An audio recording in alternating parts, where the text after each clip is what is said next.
Boas palavras para um bom dia. Desde criança eu fui apaixonada pela figura de Paulo de Tarso. Quando minha mãe lia nas nossas orações do lar pequenos trechos, Paulo aos Coríntios, Paulo aos Efésios, aquilo me soava, me dava uma ressonância interna, né, que eu não entendia por quê. Aos 11 anos eu fiquei curiosíssima para ler aquele livro Paulo Estevão, do Emmanuel, psicografado pelo Chico Xavier, mas a minha mãe achava que era muito cedo, era um livro muito longo, muito pesado, muito cheio de cenas de sofrimento, de apedrejamento, né? E eu então comecei a ler escondido. Nessa época nós morávamos na Alemanha, né? E aí ela descobriu que eu estava lendo, ela falou, então tá, então se você tem tanta vontade de ler, eu vou ler para você. E ela me lia todo dia. Não sei se ela fez algum tipo de censura, se evitou alguns trechos mais dramáticos, mas ela ia me explicando, enfim. E aí pronto, eu fiquei apaixonadíssima, né? E passei a ler tudo o que me caía nas mãos sobre Paulo, né? Comecei a procurar biografias, estudos católicos, protestantes, espíritas, tudo o que me caísse nas mãos eu lia sobre Paulo. Li também, por exemplo, um livro que eu achei interessantíssimo, que é do Sholem Asch, que é um autor judeu, né, do século XX, do início do século XX, década de 30 mais ou menos, e ele escreveu vários livros, um melhor que o outro, gosto muito dos livros dele. Agora acho que só se acha em sebo virtual esses livros. Eles são livros que falam sobre figuras, né, do cristianismo, mas de uma perspectiva judaica. Então tem o apóstolo, que fala de Paulo, tem o Nazareno, que fala de Jesus, tem Maria, Miriam, que fala de Maria, e são livros muito bonitos, muito bem escritos literariamente, mas também tem um contexto histórico muito bem retratado. A gente é transportado para a época, muita precisão histórica dos costumes, dos hábitos, do que era a época, de como se comportavam os judeus, de como se comportavam os romanos, como que era a religião pagã, enfim, é muito, muito interessante. E hoje, relembrando Paulo, quero comentar com vocês que eu ainda considero, claro que depois, mais tarde, né, conforme a gente vai amadurecendo e a gente vai conhecendo as críticas, né, há muitas pessoas que criticam Paulo e que não gostam de Paulo, né, porque acham que foi ele que fundou a igreja, foi ele que deturpou a mensagem de Jesus, que ele criou uma doutrina dele que não era a doutrina de Jesus. Enfim, tem várias críticas nesse sentido.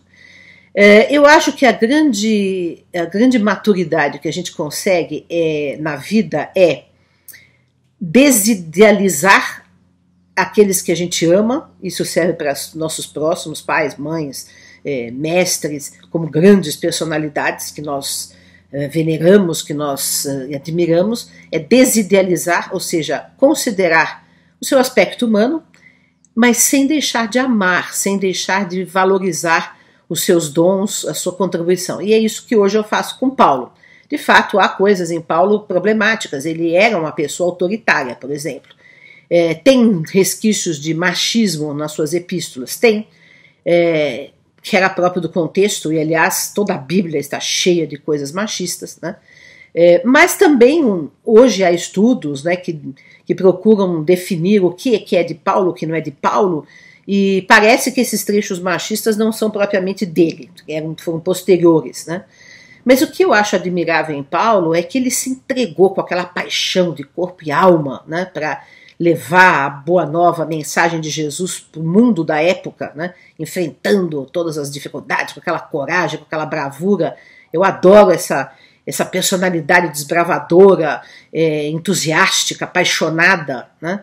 E claro, misturou as suas questões humanas. Ele era um fariseu, né? Ele tinha sido um fariseu, um doutor da lei, mas justamente por isso, entendo eu, né, que Jesus foi chamá-lo às portas de Damasco, porque só ele tinha condições de fazer essa divulgação da Boa Nova por todo o mundo, por todo o Império Romano, né? Porque os apóstolos iniciais eram pessoas simples, pescadores, analfabetos. Aliás, os primeiros livros escritos no Novo Testamento são justamente as epístolas de Paulo, foram escritas antes dos evangelhos, né? Então foi ele, de fato, que primeiro falou de Jesus por escrito nas suas epístolas. E hoje, dessas suas epístolas, eu quero extrair o capítulo mais bonito da Epístola aos Coríntios 1, que é o capítulo 13, que fala sobre o amor, né? Algumas traduções traduzem como caridade, outras como amor. Eu preferi uma tradução que traduz como amor, porque eu acho mais profundo, mais bonito, mais amplo. E essa tradução que eu vou ler para vocês é do Almeida, né, que é um clássico no português. Lembrando que esse capítulo ele foi usado pelo Renato Russo numa música muito bonita, em que ele mistura, né, esse trecho de Paulo com o poema, o soneto de Camões, o amor é um fogo que arde sem se ver, né?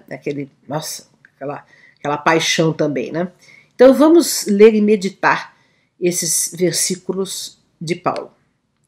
Ainda que eu falasse as línguas dos homens e dos anjos e não tivesse amor, seria como o metal que soa ou como o sino que tine. E ainda que tivesse o dom da profecia e conhecesse todos os mistérios e toda a ciência, e ainda que tivesse toda a fé, de maneira tal que transportasse os montes e não tivesse amor, nada seria. E ainda que distribuísse toda a minha fortuna para sustento dos pobres, e ainda que entregasse o meu corpo para ser queimado e não tivesse amor, nada disso me aproveitaria. O amor é sofredor, é benigno, o amor não é invejoso, o amor não trata com leviandade, não se ensoberbece, não se porta com indecência, não busca seus interesses, não se irrita, não suspeita mal, não folga com a injustiça, mas folga com a verdade. Tudo sofre, tudo crê, tudo espera, tudo suporta. O amor nunca falha, mas havendo profecias serão aniquiladas, havendo língua cessarão, havendo ciência desaparecerá, porque em parte conhecemos, em parte profetizamos, mas quando vier o que é perfeito, então o que é em parte será aniquilado. Quando era menino, falava como menino, sentia como menino, discorria como menino, mas logo que cheguei a ser homem, acabei com as coisas de menino. Porque agora vemos por espelho, em enigma, mas então veremos face a face. Agora conheço em parte, mas então conhecerei como também sou conhecido. Agora, pois, permanecem a fé, a esperança e o amor, estes três, mas o maior destes é o amor. É de uma beleza incrível, né? Eu acho muito interessante, até enfatizei na hora que eu li, né? Que o amor não folga com a injustiça, mas folga com a verdade. Quer dizer, embora o amor seja muito superior à justiça, né? O amor não se compadece com a injustiça. Quando a gente ama o próximo, ama a humanidade, não nos conformamos com a injustiça, não aceitamos as injustiças do mundo, né? Isso é tão revolucionário. Enfim, todo trecho é maravilhoso porque nos toca a essência, não adianta nenhum ato externo, nem adianta nenhuma aparência, se nós não estivermos inflamados por esse fogo do amor à humanidade, o amor a todas as coisas, né, a Deus, à natureza, ao homem, ao planeta. Hoje nós sabemos que esse amor tem que se estender a todas as vidas. Então é de uma profundidade maravilhosa. No final eu acho muito interessante quando ele diz, né, que toda a ciência se aniquilará, as profecias passarão, porque aquilo que nós conhecemos hoje, até do ponto de vista científico, sabemos que são teorias provisórias. Olha só como ele estava adiantado da época de falar isso. A ciência passará, né? Porque, claro, o que conhecemos hoje é sempre em parte, o nosso conhecimento é sempre relativo, é sempre obscurecido. Agora, se pensarmos em termos de eternidade, né, aí sim, mais ainda, que é o que ele estava pensando, né, todo o nosso conhecimento é muito, muito imperfeito. Porém, ele diz, agora, o que nós podemos fazer, de fato, mais do que conhecer, mais do que ter ciência, profecia, é amar. Além de todo o conhecimento, além de todas as profecias, o amor fica para sempre. É algo que já nos é dado, já. Então, essas foram as boas palavras para um bom dia, relembrando do apóstolo Paulo.